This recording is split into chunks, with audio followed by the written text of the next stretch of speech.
hello, and thank you ever so much for taking the time to come and see this talk today. My name is Kate Dawkins. I am the creative director and founder of Self-Named Studio. And we are an award-winning creative studio, little studio, and we design, direct, and deliver distinctive visual content for live experiences. Simple as that. And we do this by partnering with creative agencies, live experience agencies, global brands, and very importantly, technology specialists. And we do this because we believe in beautiful crafted content, we believe in applying logic to the problem and passion to the solution, and we believe in delivering sort of spectacular moments. This is our studio. Just give you a little background to us. This is our studio in East London. We have these two, so I'd say it's a little bit like Amsterdam, but it's not at all. And this is some of our work. So we've worked with YouTube, worked with Elton John for his live show, Red Piano Show in Las Vegas, MTV Music Awards, live performance shows like Fast and Furious Live, Intermiss Me on Ice, Opera Pop, very catchy title, that one. And probably most famous for the London 2012 opening and closing Olympic ceremonies. But a lot of our work is brand events. So we work with Adidas, we've worked with Cisco, we've worked with Land Rover. We do a lot of vehicle launches. And these are all to name a few. So that's a sort of little bit of our background. Our work is very much about design, craft, and passion. Craft being probably the one word there that's holding it all together. And I'm standing here today because I have been asked to talk about Passchendaele. Passchendaele Centenary event even. It was 100 years since the end of this war. It was known as the Third Battle of Ypres, and it was a battle that I must confess I knew absolutely nothing about when I started. And now I know a great deal.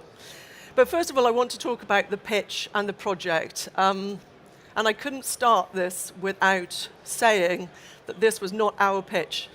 This pitch came into creative technology, two of which are sat over there. And we got a phone call to say, we can do this, we've got the technology to do this, but we haven't got the ability to do content. Would you like to come on board and do that part of it? I think that's safe to say.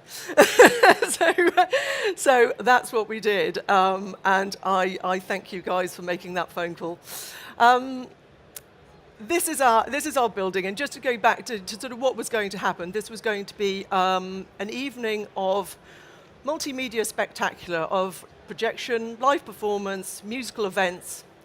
The project was commissioned by the DCMS and the BBC, and very importantly, this was a forward-thinking event. It wasn't a sort of, I'd say, doom and gloom remembrance event. This was very much about the youth and a younger contemporary audience understanding about this particular battle, so that we could go forward and everybody would remember it.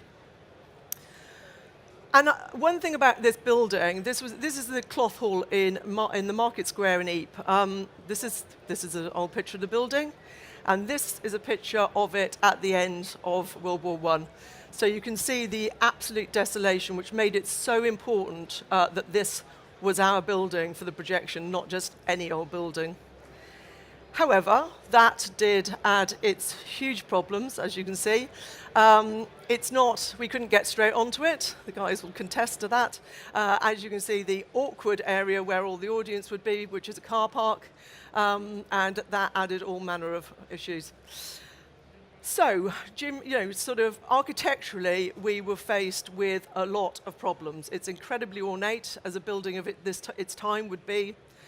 So we had issues with sort of windows, opening geometry, clock tower, clock face, the spires, the two ends of the building weren't the same design. We had all sort of structured sections and these sort of end columns. So everything was going on with this building. It was not flat. So, beginning of the pitch. once I was asked to join the team to do this, I launched myself into the Imperial War Museum. As I said, knew nothing about it.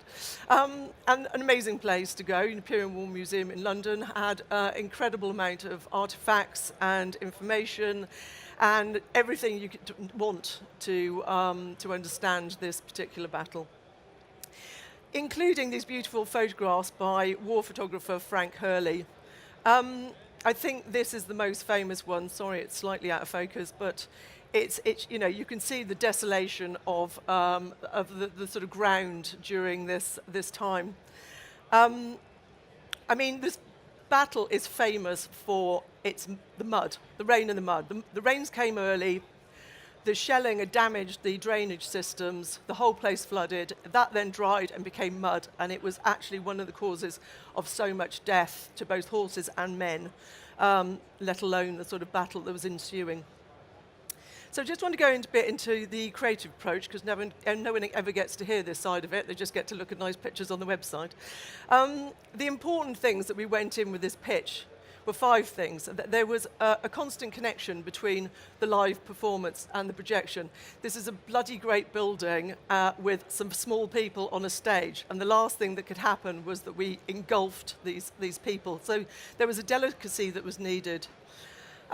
We wanted to get away from normal building projection. I think as projection has grown up, there is less sort of the fun things that started when projection happened, like snakes going through windows and buildings crumbling and falling down. And this was not one of those moments anyway, but we wanted to move away from that. We needed to be sympathetic to the 8,000 people who were there in front of the building on the night, but this was going to be broadcast live, and so that the people at home had to experience as much enjoyment of this event as the people there.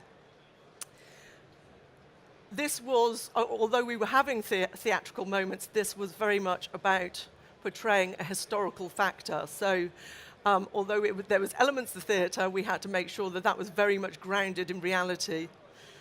And the final one, like any show, is you want highs and lows, large and small, otherwise you're just going to blast people for an hour and they're not going to know what they're looking at. So just to sum it up, sensitive, touching, beautiful, respectful, thought-provoking, the rest is there, and we didn't want it to be gimmicky, inappropriate, throwaway, or meaningless.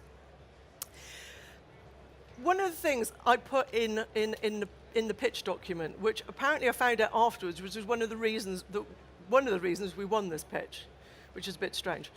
I went and found this passage about the Battle of Passchendaele, and I broke it down into what was the main issues and the main factors of this war. And I was told afterwards that the mere fact of doing this and that I understood what we were up against was one of the reasons we won it, not any of the visuals, which was quite funny.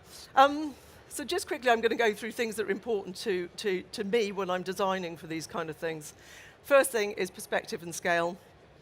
Love the use of putting massive great things on buildings. I think it's because I'm a graphic designer that moved into motion graphics and then broadcast. So I haven't actually worked out how to scale things up for big buildings, so just make everything giant. But this was one of the visuals we had. I'm all for not using the whole building. I sort of feel that you can use just part of a building. And why not have a sort of beautiful image of a soldier, just obviously a soldier, a distressed soldier in this instant, on the building. Another thing was poetry and letters and photos. We were going to have a lot of this to deal with. So what did we do there? How did we look at this? So these were all sort of mood imagery we were pulling in, looking at how concrete poetry, could we put large bits of type on the building? How could we treat the letters and the photos that we got, archive photos, because, without just putting a picture on the building. And also archive imagery, archive footage, how are we going to deal with that to make that sort of interesting and not just the building becoming a sort of canvas? So this is one of the pitch images. It's Harry Patch, who was the last remaining veteran. Unfortunately, has now passed away, but he was going to be speaking and how we were going to deal with the building. This is what we actually did. She says. Now Passchendaele, when I knew it, was flat. Everything was blown to pieces.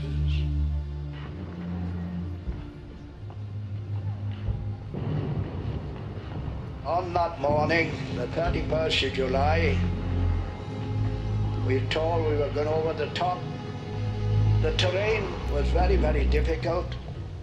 Shell holes, some of them you could drop a house in. That's a BBC broadcast, I don't know why it cuts there. But, you know, you can see, I mean, we were also sort of having to, I think after a while, we realized we could only really use the sort of right-hand side of the building and the clock tower because of where everybody was. Another thing, of course, as I said, we were supporting live performance. We weren't sort of, it wasn't just about the projection all the time, so we sort of turned to theatre to sort of see how that was sort of used and what exciting things we could do.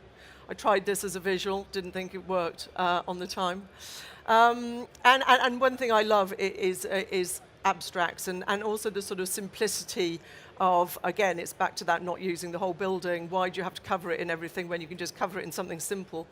As I said, mud, we were asked to portray mud. That was going to be a very difficult one, but of course you can see there's beautiful ways of doing it, beautiful ways of creating emotion on something like this. This is one of my favorite visuals that we actually took through, and again, as I say, simplicity of light, of a simple image, and just creating something very simple. But I was talking about the red line for Red Cross. When we're talking about the sort of medical aspects of this, why can't we just have a red line? So we did. We also were doing live feed onto this building at the same time, just to add a little bit more complication. And I found this image, and I love this image. This is an image that took through for most things, and it was this image of sort of looking out, and I started thinking about being inside the building, looking out of the building. And I thought, wow, those windows are very much like the windows in the building. So again, for the pitch, I came up with this idea. And I'm going to stand here now, and the CT are probably going to go, but I completely forgot when I went into this pitch that we'd never done a building projection. And the client didn't know we'd never done a building projection, and I didn't know whether we could even pull this off. But I always used to say, never let the truth get in the way of a good pitch. So we carried on with this idea, as promised, and brilliantly managed to pull it off, which was a bit of a moment. Going back to the sort of slightly gimmicky things, we were asked to bring the building down, destroy the building. Of course, I could see the reasons why we'd been asked to do this, but there was an audible groan of, really, you want us to destroy the building?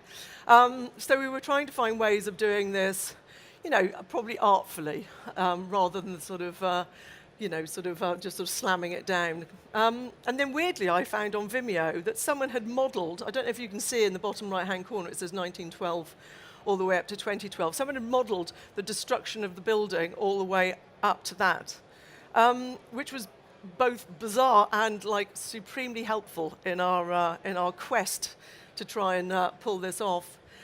This is one of the images from it. We had a moment where, I don't know if anyone knew, there was a devastating disaster in London in a tower called Grenfell, which burnt down, killing a huge amount of people. And this happened just before this event. So at the very last minute, we had to redo this to make sure it wasn't on fire, and that we were being sympathetic to the people watching in the UK. So that was a whole sort of last-minute remodeling going on. Technical, I'm not going to go into this because I am not a technical person, but I think without mentioning it, that it doesn't make a huge amount of sense. But in a guerrilla little bit of on-site, seeing if this is going to work, the guys went over with projectors and waited for the lights to go off on the building and shone some images onto it, which I thought was absolutely spectacular, considering we didn't know this was going to work. Obviously, all projection starts with a LiDAR scan, a 3D model. This isn't probably one of the best images I've got, but this model is stunning. It's almost as beautiful, the building, in its own right. Equally is our UV map. If I could blow this up, the detail on this is absolutely stunning. This was the side. We were also projecting on the front and the side, just for a bit of fun. I like the bit this says, not to be used for the show. We obviously received another one after this, but you know, this is what we were working on, and subsequently this is our animations plotted back onto that. and wrapped back around the building. When I do these talks, I always say, it sounds really easy, doesn't it? I'm sure the guys over there would testify that it's not in the slightest bit easy, and I'm just making it sound so. We used two ways of visualizing it. It was so important in this instance. One was some software called Previs, which we were using in-house. But as amazing as this software is, and it's real-time software, it's still being looked at on a 27-inch iMac. You still can't really see the details. I mean, you can zoom in, but it's still not giving you what you want. So the guys set up in CT the ability for me to be able to see it with VR, and that was just absolutely spectacular. I'm not a huge fan of VR. I'm probably going to get booed off the stage in a minute. But it was incredible. But when you do anything outside, your time, your ability to rehearse is so short. Plus, you've really got that ability to, well, the sort of people don't want it to be seen. You're in a public space and you've got loads of people looking at what's going to happen in 2 nights. So what we were able to do is go through everything and be able to see whether there was things not working, where there were alignment issues, where there was just problems, and be able to fix them before we went. Just going to run through some sequences quickly. What I also love is the fact that, it's very easy on websites to make our work look absolutely stunning, and it's very easy for me to stand here and make everything I do sound amazing. So I'm going to tell you about one of the sequences that didn't work. But before that, this is just the sort of run of the show. You can see the grey area was the point where it wasn't dark enough to start projecting.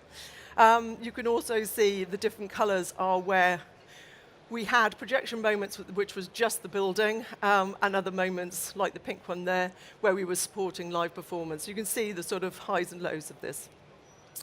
I like to work out a show by drawing every sequence in line just to see what's going on, so I can sort of get a view of it.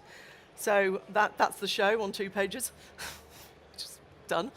And this was an email from our client after the event, and you don't need to read it all. There were wonderful things in there, like Sunday night was just spectacular and special, an indescribable triumph never to be repeated. There were also things in there, like there were moments last week when, to be honest, I thought we might have bitten off more than we could chew. I think we were all thinking the same thing. I don't think you can stand here on stage with a project as beautiful as this and know that you haven't pushed everything to the edge where it's just about to break. I think we all felt like that, both design-wise, both technology. It all came together, but there were a few moments we were all like, wow, we really are pushing everything here. Talbot House. Just going to briefly go into the history of Talbot House. Talbot House was a refuge for the soldiers. It was outside of the battle zone, and it was started by the army chaplain and then a guy called Chubby Clayton. And it was everybody of any rank could go, and you left your rank at the door. It really was a refuge, beautiful house, place to relax, place to put notices to find your friends, stunning gardens. We were going to recreate this house. So I launched into instantly thinking, Doll's House, great, we've got a massive building. Doll's House would be a really good idea. I can do every room in this. Started looking at Doll's Houses. It's a really good one of our animators had done this, so I was like, great, this looks good, we can it sort wasn't of just do about this. me anymore. So I started looking at it as a design. How can we put rooms into this building that represent the rooms? Then I started using images actually from the venue, from a recce. How do we create depth with those? And I saw this image and I thought, oh yeah, no, this looks like a sort of, as if I like point of view, I'm walking around this. So I started doing these tests, these sort of stop motion tests of going round. I thought, oh, this might work. So we went over and we did a shoot and we did the same thing. We thought, oh, we can put these in these rooms. And it's going to look great, and it's going to look fantastic. It's been really interesting. No one's going to have seen this before. There was another one that was going to run up the clock tower, up the main bit, that would run all the way upstairs through this house. It didn't work. We ended up changing it on site. It just was too complicated for the building. It was an over-ambitious idea. I'll put it in my back pocket for something slightly less complex, but the next one I want to talk about is a project called Letter to Lizzie. This is Jack Mudd, Colonel Jack Mudd, and his wife, Lizzie. What was beautiful about this project is having the actual material of the real people. This wasn't made up. These were all beautiful things. This is the letter. This is what we got to work with. It was on some see-through paper that you couldn't actually use. But what was beautiful was we also got this, and this was a flower that he pressed into his notebook and kept in his pocket the whole time he was at war. And it was just stunning to be able to receive these sort of beautiful things. And this was something I found, is a bit of embroidery, and I thought, oh, this is beautiful, because it's like the rings of the people all joined together, because they're like a family, and we had pictures of his kids, and there's all this thing about him wanting to come home. And then, sadly, he didn't come home. He was killed at war. This is the letter on the right-hand side, the official letter of death. So we did this sequence. This is some of the star frames. You can see that we'll be going through them. We moved through it and then had this moment of him passing, which we did in a lot more sort of calmer way. As you can see, the influence of this from the original frame I had. Terrible moment. Helen Mirren. I hope you all know who Helen Mirren is, doing her best on the stage to evoke the sort of emotion in this. This was one of the animations. This is the woman looking for her husband, and then she finds out that he's died, and she falls to her knees. Now, I was standing with our team and my husband on site, and this is the point where I said to my husband, "That's Pete in a dress." To which he nearly spat his beer out, and it was the most inappropriate moment ever in something that emotionally charged to tell a stupid story like that. So that's just a lesson from me not to do that. And finally, we were tasked with the remembrance moment. As I said, it wasn't going to be about poppies, but this was a remembrance moment. This was the remembrance part, so I thought, well, let's have a look at that. It's about all the people who lost their lives, all the names of those people. So we started thinking, oh, look, those poppies fit really well in that building. And I remember when we presented this, one of the clients from DCMS said, "I hate it," which is, I'm not sure. So that was good. That was going really well at that point. So this was all sort of put away. All of this was thrown away. But this is an amazing Japanese artist, Yayoi, and she does this beautiful thing. This was an infinity room, and I was looking at it, I was thinking, oh, how beautiful that is. It sort of feels like there's sort of souls ascending through there. Hence, I sort of put it on the building and thought, oh, this might work. And along with that quote at the beginning, this is what won us the pitch. It just was the most beautiful moment. We were coming out of putting massive great type onto the building. We had the word Passchendaele. The word Passchendaele was going to come down into the single line, and then it was going to break up into these things. That "I died in hell," they called it Passchendaele, is a famous quote. So this is what it looked like. Oh, no, that's not what it looked like.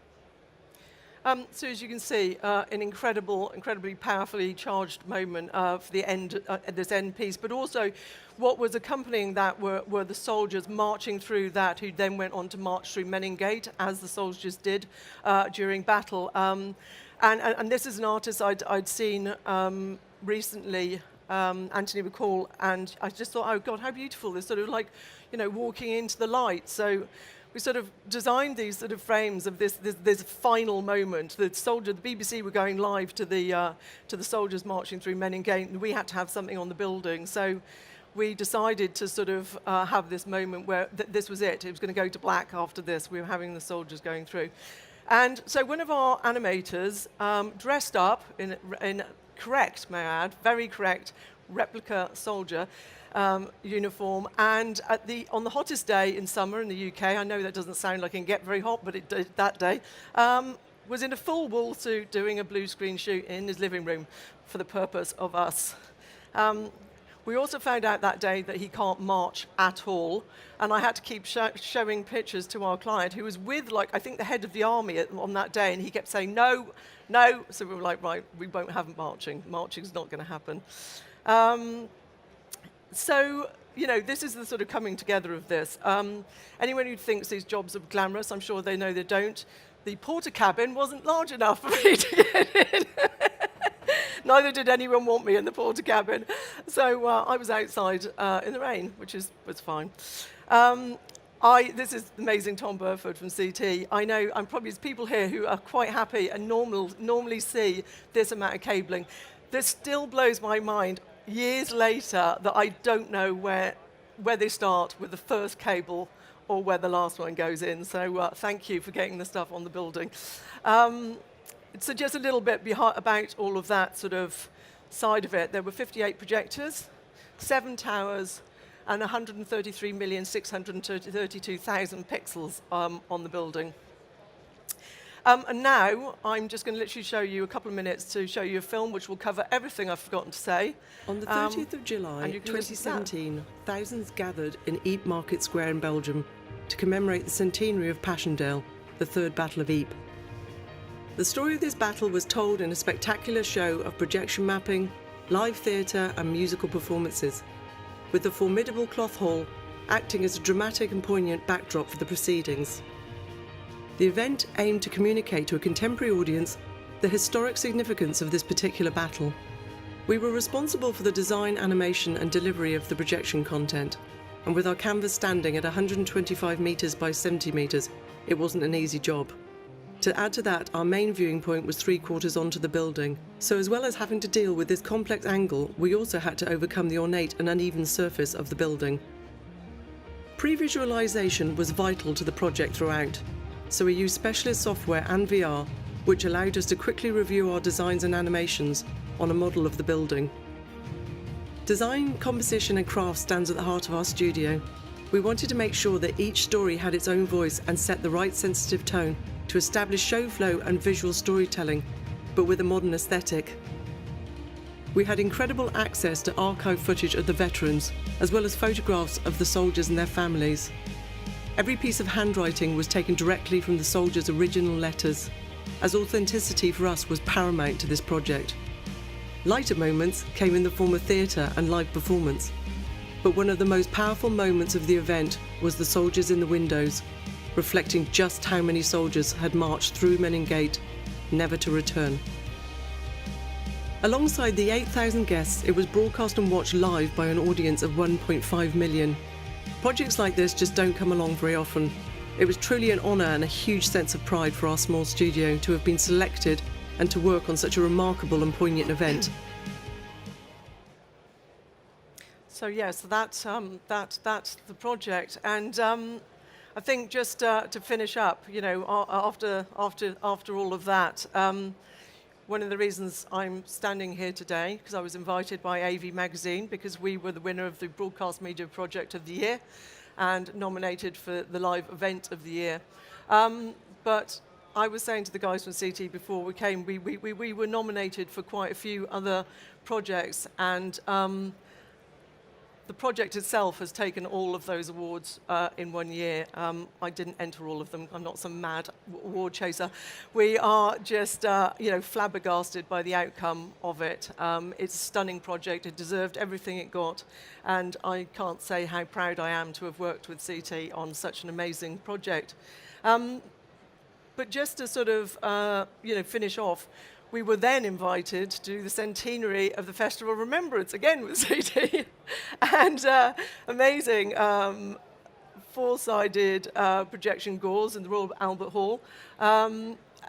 Similar footage, how do you do it? How do you start sort of working again on something that's sort of similar but with a different sort of resonance? So it was incredible to be able to take that project forward and work on something that's a little bit smaller, but nonetheless as beautiful. So on that note, I'd just like to say thank you for coming and listening, and drop me a line if you want to ask anything. Thank you.